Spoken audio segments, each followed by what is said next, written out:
todos com a graça e a paz do nosso Deus. Não sei se você já parou para pensar nessa noite ou nesse dia, o privilégio que nós temos de nos reunirmos aqui como povo do Senhor, diante da presença desse Deus Santo, e hoje podendo adorá-lo, podendo servi-lo. E quando eu falo povo do Senhor, é assim que a gente precisa se ver, como família do Senhor. Nós somos igreja, nós somos como tijolos de uma grande construção, onde a base é o Senhor Jesus Cristo, e por meio dele, nós, as pessoas que estão aí do seu lado, na sua frente, atrás de você, pela graça de Deus, nós vamos passar a eternidade juntos, mas a gente está numa jornada, e é sobre essa jornada que eu queria falar a respeito dessa noite. Convido para que você abra a sua Bíblia, 2 Timóteo capítulo 4, nós leremos dos versos 6 a 8, e diz assim: a santa, inspirada e infalível palavra de Deus. Quanto a mim, estou sendo já oferecido por libação, e o tempo da minha partida é chegado. Combati o bom combate, completei a carreira, guardei a fé. Já agora a coroa da justiça me está guardada, a qual o Senhor, reto juiz, me dará naquele dia, e não somente a mim, mas também a todos quanto amam a sua vinda. Vamos orar mais uma vez?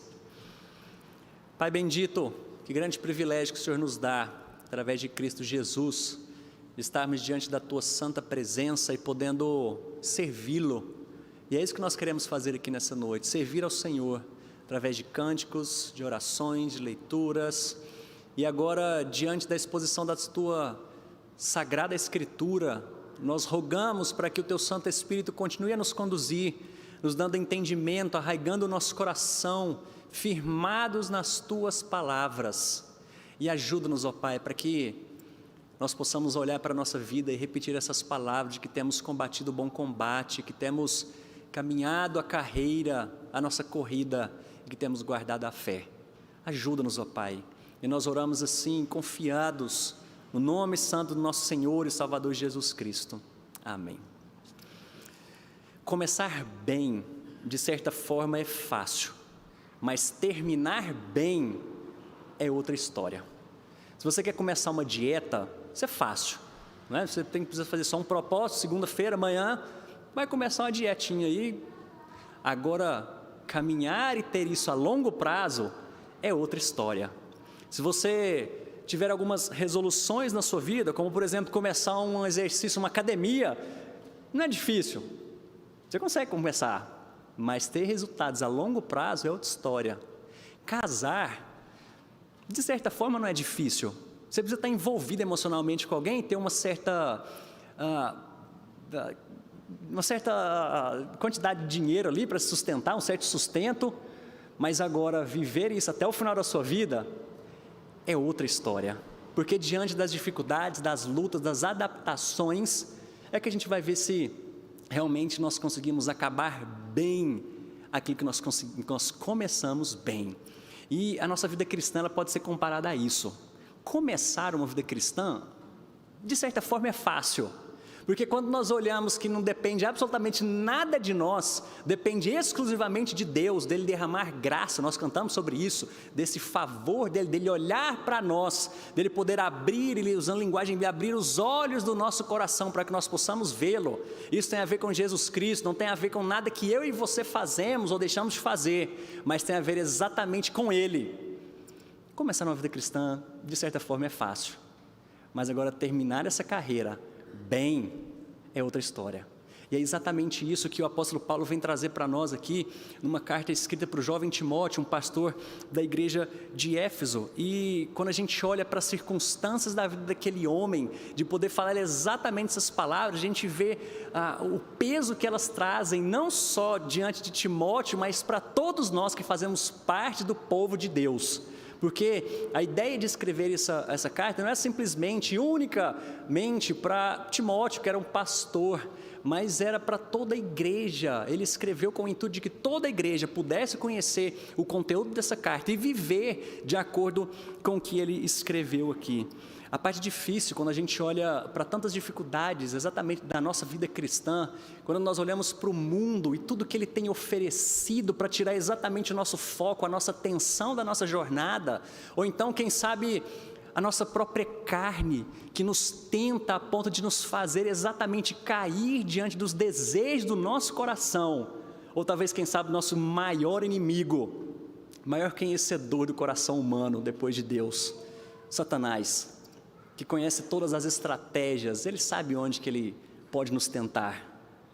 Mas, diante dessas palavras aqui, isso traz alento, isso traz esperança para o nosso coração, porque assim como esse apóstolo, que não havia nada de extraordinário no sentido de ser um super-herói, algo completamente diferente do que nós somos chamados para ser diante de Deus, nós podemos também repetir palavras como essa, que o apóstolo Paulo disse no final da sua vida. E é interessante que a gente não vê aqui um discurso de um idoso, um senil, que já estava no finalzinho da sua vida, reclamando ou lamentando por tudo que havia acontecido com ele, da igreja ter abandonado, dele estar preso, justamente por ter lutado pelo nome de Cristo.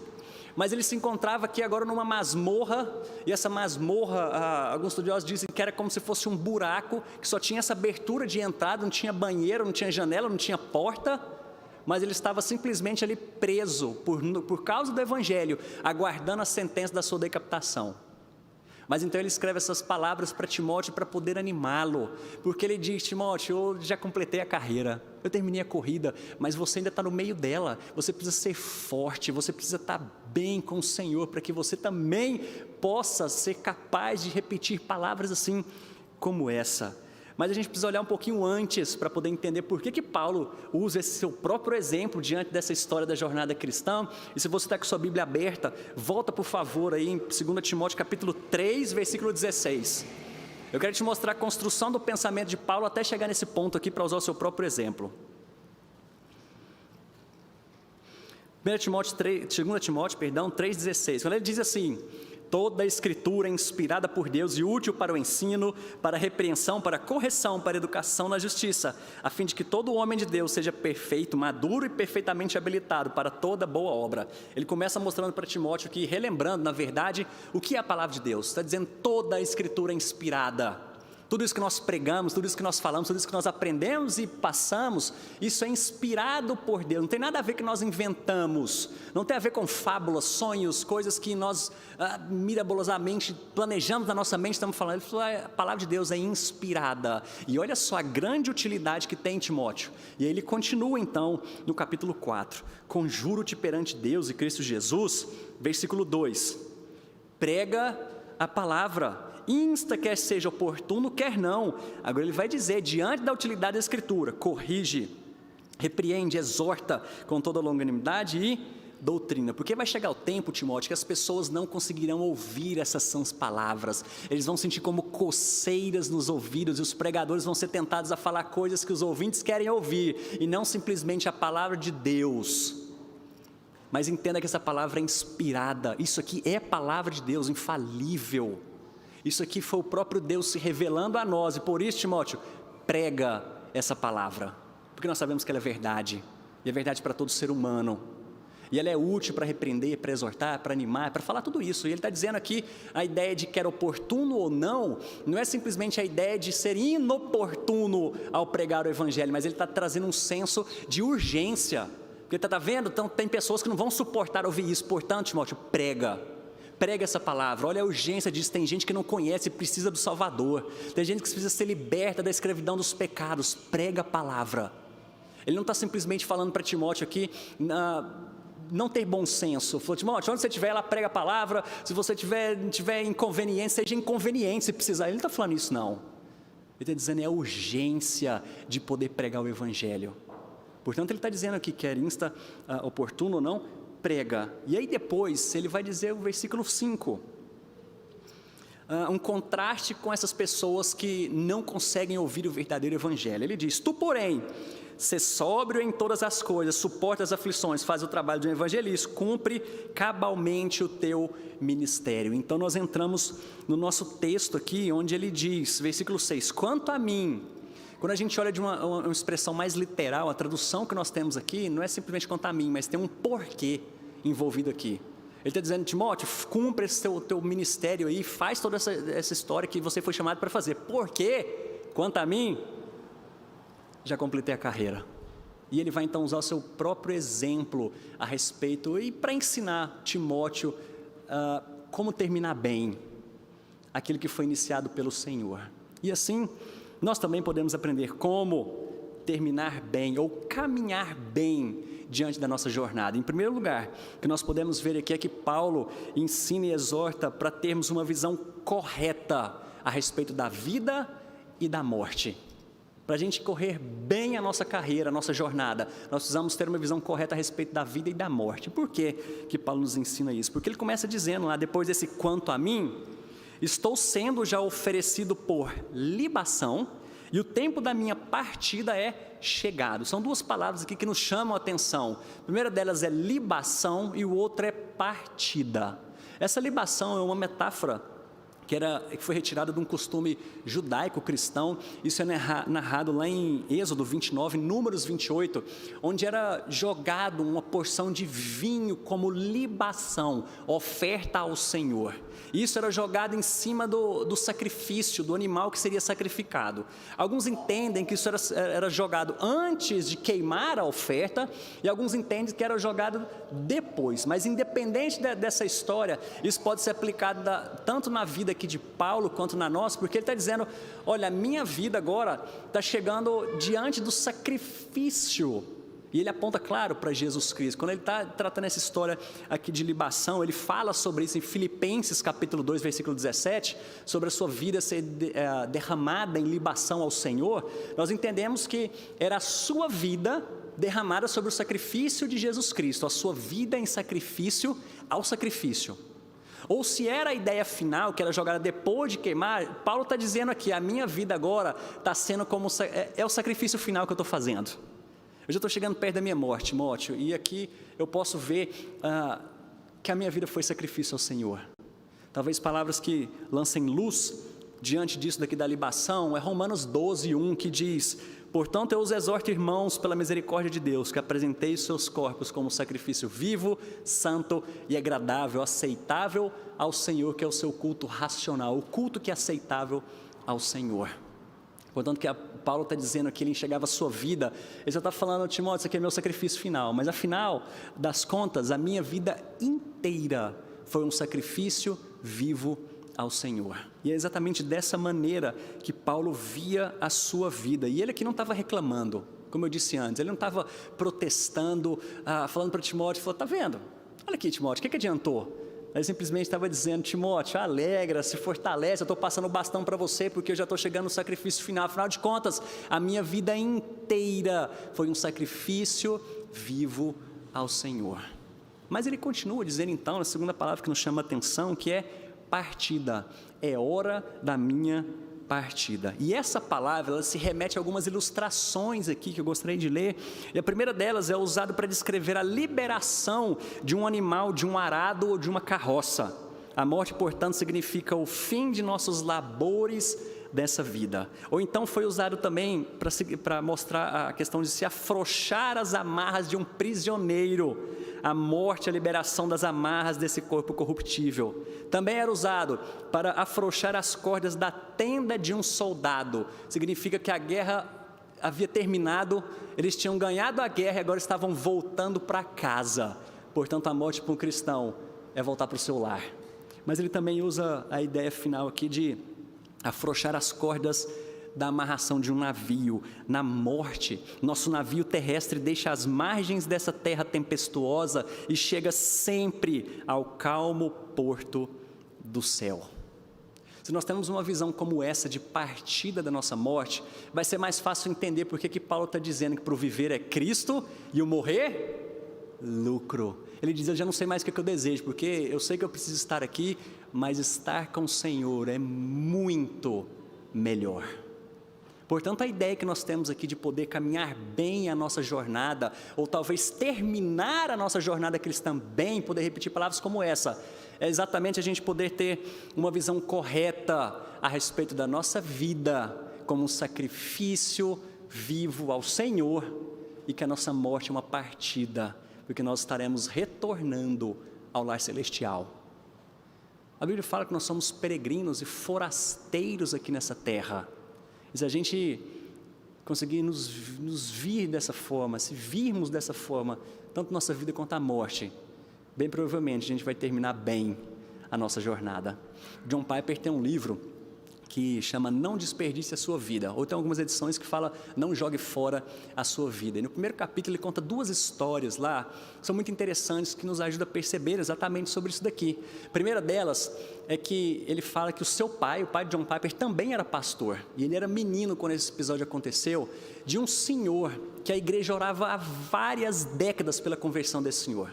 Mas então, depois de um culto, terminada a exposição do pai de John Piper, aquele senhor estava sentado ali no primeiro banco aos prantos, chorando copiosamente. Então terminou o culto, ele pegou nas mãos do pai de John Piper, sentou, e ali ele diz que reconhecia finalmente que Deus era o seu Senhor, que Deus era capaz de perdoar os seus pecados. Ele confessava Jesus como seu único Senhor, seu único Salvador.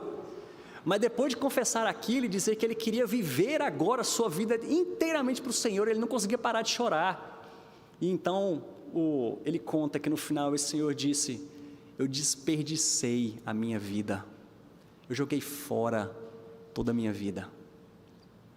E então ele conta uma segunda história de um quadro que ele tinha na cozinha da casa da família, com os seguintes dizeres: somente uma vida logo passará, somente o que for feito para Cristo vai durar. A sua vida tem sido exatamente como um sacrifício ao Senhor? Tem sido dedicada ao Senhor?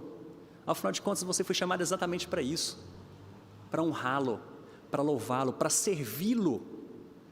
Ou você tem se sacrificado por você mesmo, para os seus prazeres, para os seus desejos, para o seu conforto? Ou talvez hoje você possa dizer que a sua vida tem sido oferecida diariamente ao Senhor.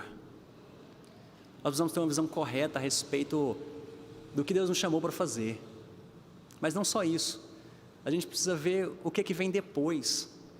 Os nossos olhos precisam estar mirados lá também, porque nós não pertencemos a este mundo. Nós estamos de partida. E é interessante que, a partir desse momento, versículos 7 e 8, Paulo vai destrinchar essas ideias do que foi a sua vida como um grande exemplo, e agora o que ele esperava da sua morte. Ele vai aumentar a ideia do que é isso aqui. Ele então diz para nós sobre a sua vida, versículo 7, frases muito conhecidas aqui, creio que de todos nós: combati o bom combate, completei a carreira, guardei a fé. Essa ideia de combater é exatamente de uma luta, e ela pode ser tirada, a ideia é que é tirada dos jogos que eles tinham, talvez de algo como um boxe, está dentro de uma arena, lutando, e ele precisa se desgastar, ele precisa se envolver, ele precisa se dedicar para ter a vitória. Ele está dizendo: eu combati, exatamente usando essa linguagem aqui. Tem uma outra figura também dentro da literatura, que eram pessoas que trocavam versos, talvez uma comparação bem pobre, assim, em relação ao que acontecia, né, essa história de combate, hoje uma rap. Quando alguém faz um verso, aí depois joga para outro, ele joga um verso, joga para outro, numa batalha de rap, e assim tem um vencedor. Dentro da literatura, e Paulo poderia também estar usando diante disso aqui, mas de qualquer forma eles não mediam esforço, eles precisavam se empenhar para ter essa vitória. Ele está dizendo aqui: eu combati.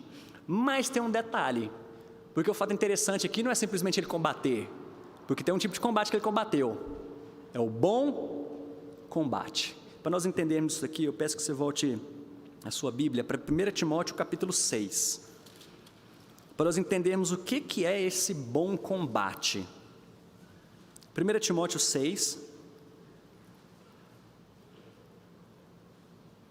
a partir do versículo 11.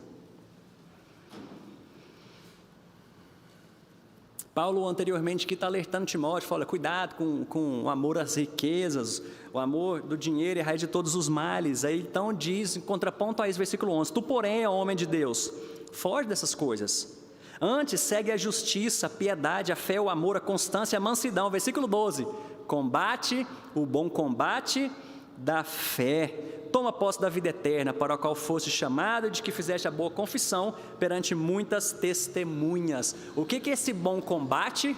Ele está relacionado com a nossa fé. Em outras palavras, tem a ver com aquilo que nós cremos. Paulo vai falar sobre isso, de guardar o bom depósito, tem a ver com essa fé que foi pregada a Timóteo, desde a sua mãe, a sua avó, que Paulo também o instruiu, e tem a ver exatamente com o Evangelho.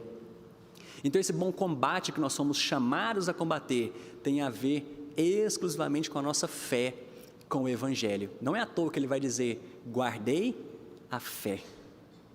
Mas então, que combates foram esses que Paulo está dizendo aqui que ele combateu?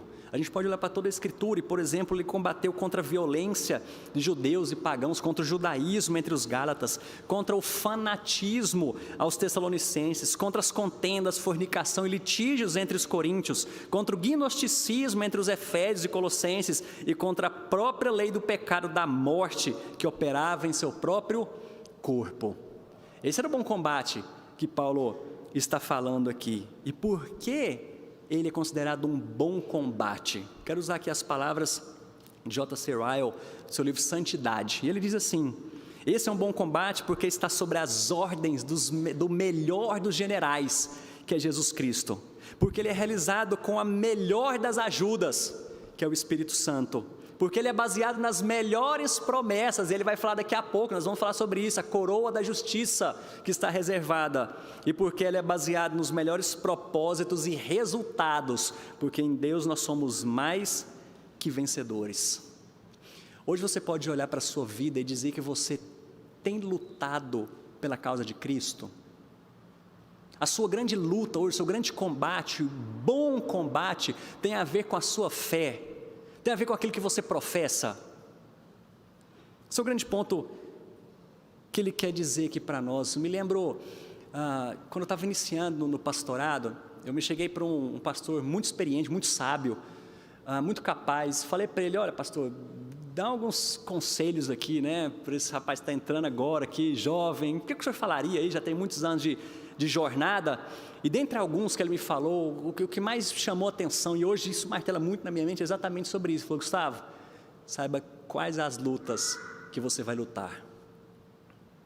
Nem toda luta vale a pena, mas saiba qual luta você vai lutar. E eu creio que aquilo foi baseado exatamente nessas palavras aqui, de que Paulo está dizendo, combati, mas não foi qualquer combate, combati o bom combate. Esse bom combate, Paulo fala para nós, tem a ver com a fé, com o Evangelho, com tudo isso que nós aprendemos com a palavra de Deus. Vou tentar te dar exemplos mais claros, práticos, a respeito disso. Dentro do casamento, eu já falei muito, que a gente entra em casamento, não é para ser feliz, mas para fazer o outro feliz. Até que eu aprendi um novo conceito a respeito da base ali, do fundamento, o que é o casamento, um princípio do casamento. Até que um homem disse que é preparar o outro para a eternidade. A gente não entra simplesmente em casamento para fazer ou ser feliz, a gente entra num casamento, presta atenção nisso, para preparar o outro para a eternidade, porque quando Paulo vai falar sobre o casamento em Efésios, ele diz exatamente sobre isso. Fala, olha, maridos, amem a sua esposa, mulheres sejam submissas. Aí depois ele vai dizer, porque Cristo, e ele compara essa história do casamento com Cristo e a sua noiva, em que Cristo apresentou a igreja imaculada, pura, sem mancha diante de Deus. Essa história não é simplesmente para o marido, mas ali o texto nos fala, e eu concordo muito com isso, de que nosso grande objetivo, o fundamento de um relacionamento é preparar o outro para a eternidade. E aí quando nós entramos nos nossos embates, nossas lutas que todos nós passamos dentro de casa, qual que é o combate que você tem combatido?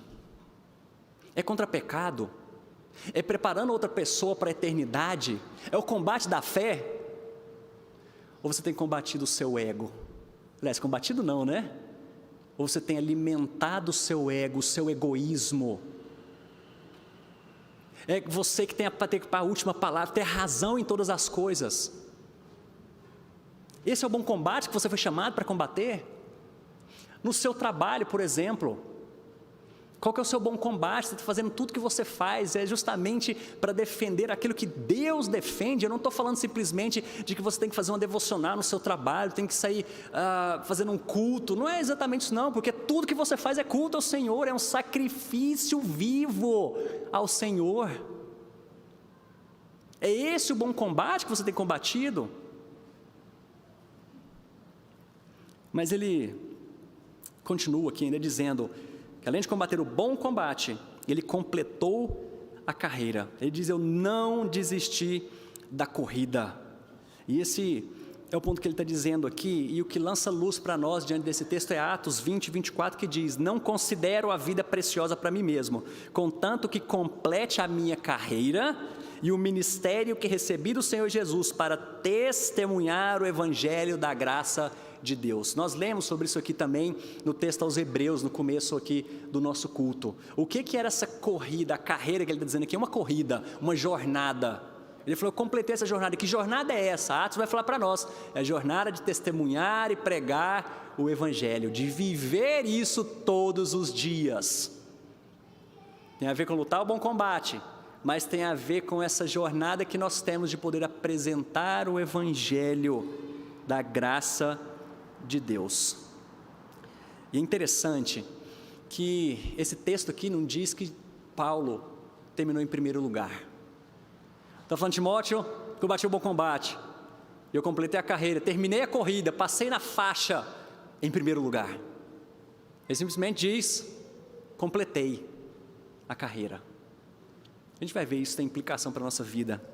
Mas por fim ele diz: guardei a fé. Eu tenho guardado a verdade sobre Cristo. Tem a ver com reter a confiança pessoal em Deus, uma confiança em todas as suas promessas centradas em Cristo. É entender que você é sustentado até o fim pela convicção profundamente arraigada de que receberá o prêmio, o glorioso galardão. Isso é guardar a fé. Mais uma vez, a gente vê Paulo falando isso, ele usa esses termos de guardar, ele fala: guarda o bom depósito. Quando ele diz isso, ele está falando para Timóteo: guarda o evangelho, guarda essas palavras sãs, puras. Não cede à tentação não, de ter que mudar isso, diante dessas pessoas que sentem coceira no ouvido e querem ouvir qualquer outra coisa. Eu falo: Timóteo, eu guardei a fé, eu mantive isso no meu coração firme, eu lutei por esse evangelho. E aí, diante disso, o que esse retrato de uma corrida, de uma batalha, tem a ver conosco, no sentido de que ele diz: guarde a fé? Em primeiro lugar, o que eu posso ver e perceber diante dessas palavras aqui, é que, em primeiro lugar, é que esse caminho é difícil.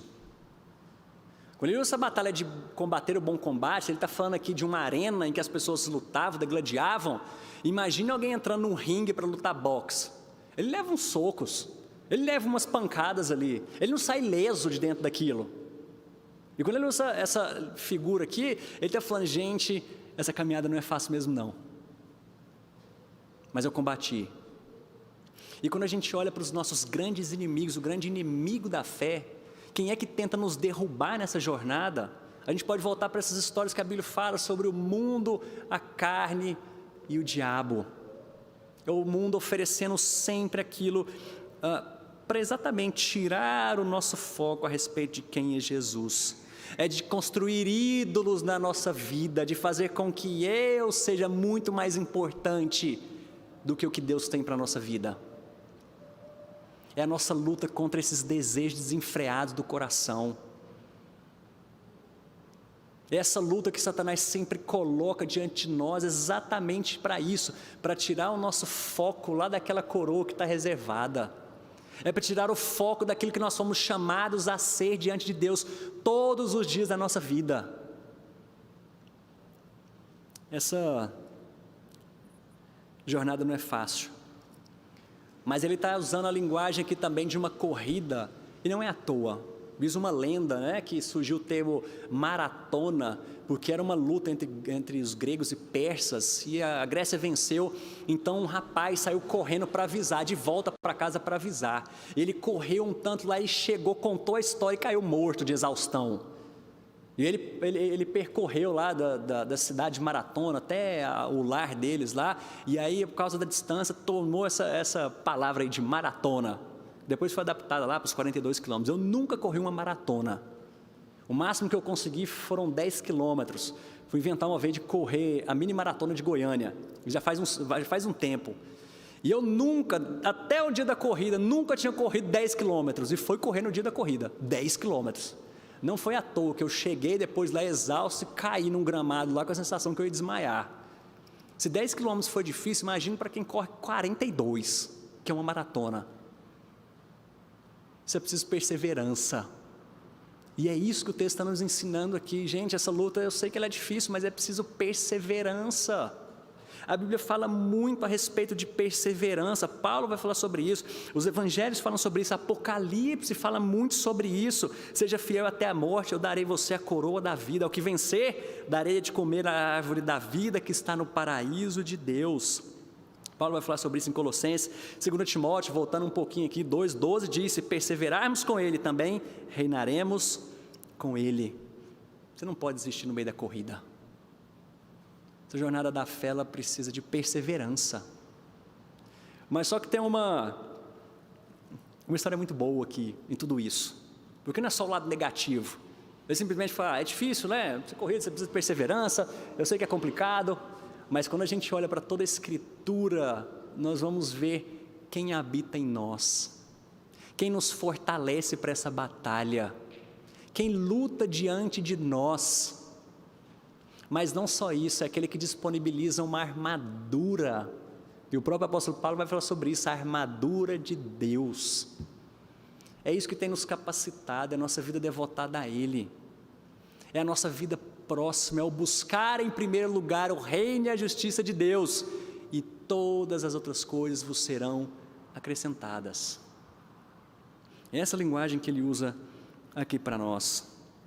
Tem uma música de uma banda pop brasileira chamada Titãs, que chama-se Epitáfio. Epitáfio é uma homenagem que se faz aos mortos. Geralmente a gente recebe isso em velórios, ou recebia isso, né, em velórios, quando se fazia uma homenagem à pessoa que faleceu. Então recebia ali com uma foto e alguns dizeres em homenagem. Isso é um epitáfio.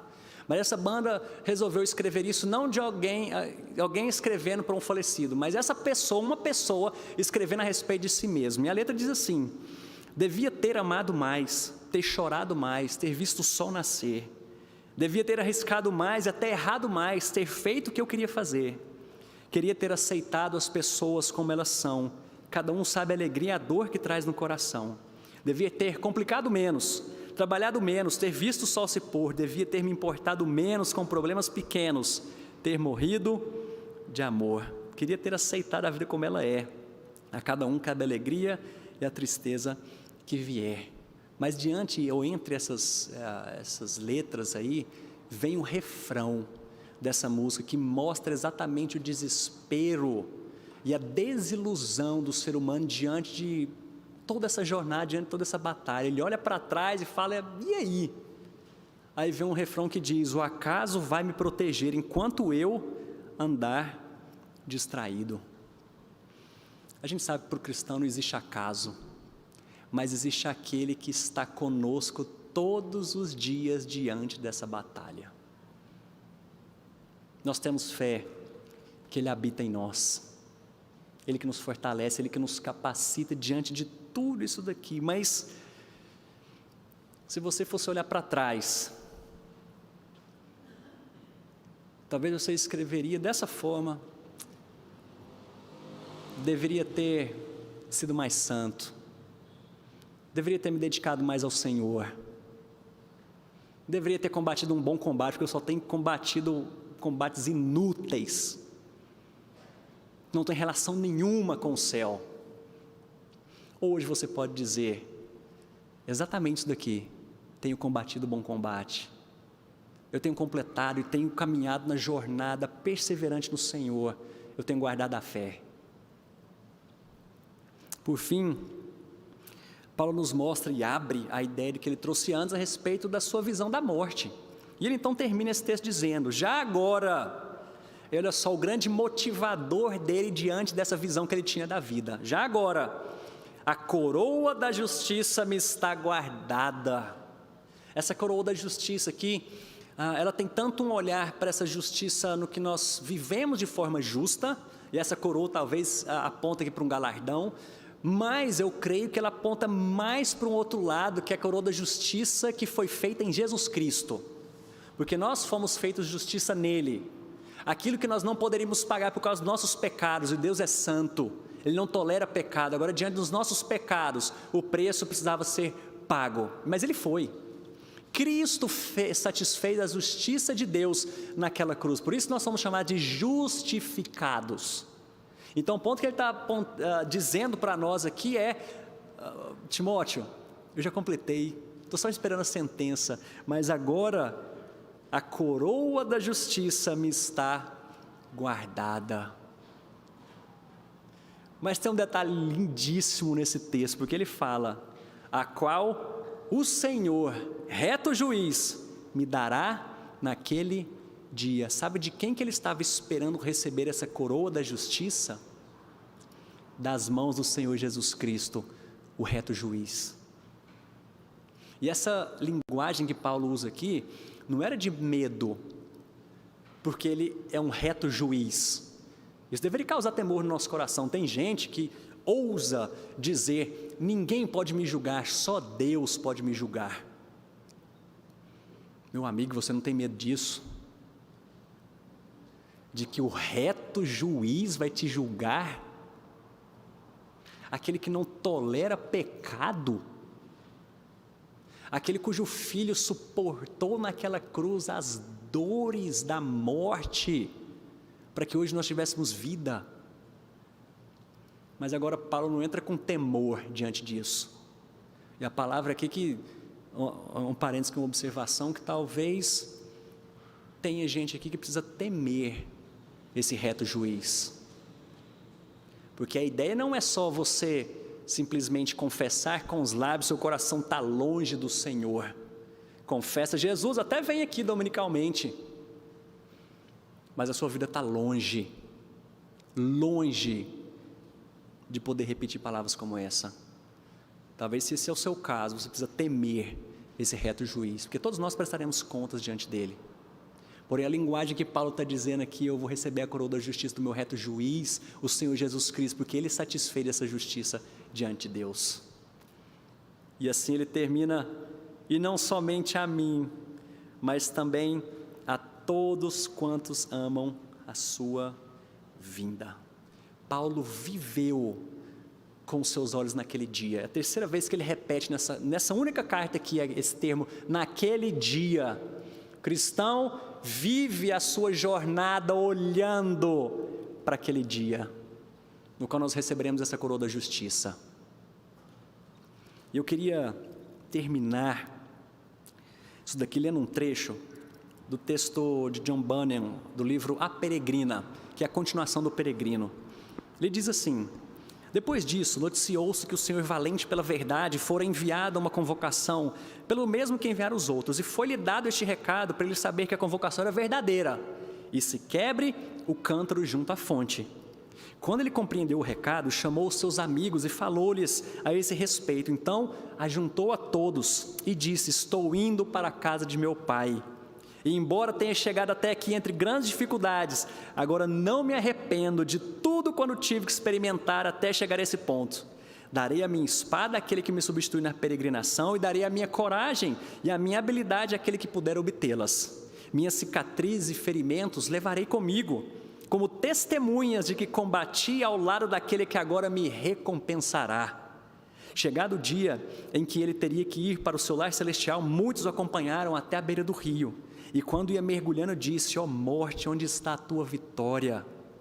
Dessa maneira, atravessou o rio e todas as trombetas soaram, saudando-o do outro lado. Meu desejo é para que todos nós possamos partilhar, usando esse termo literário aqui, possamos partilhar essa travessia do rio e sermos recebidos do outro lado. Quem vai estar lá nos esperando é o nosso reto juiz, Senhor Jesus Cristo. Mas diante dessa história, daquilo que está nos aguardado, a grande motivação que nós temos, ela não pode ser outra, a não ser viver para combater o bom combate, ter uma visão correta da nossa vida, do que nós somos chamados para ser e fazer diante de Deus. Ou você tem enxergado a igreja como um grande clube social e o mundo como um parque de diversões? Ou da maneira como Timóteo diz que aquele que nos arregimentou, nós fazemos parte de um grande exército. E o mundo é quem nós temos que combater. Que Deus possa nos abençoar, nos fortalecer, nos ajudar a viver todos os dias da nossa vida, e não só lá no finalzinho alguém escrever isso de nós, mas que nós possamos dizer isso, que eu tenho combatido o bom combate, que eu estou na carreira, guardando a fé, para a honra e glória dEle, porque nós sabemos o que está reservado para nós. Vamos orar?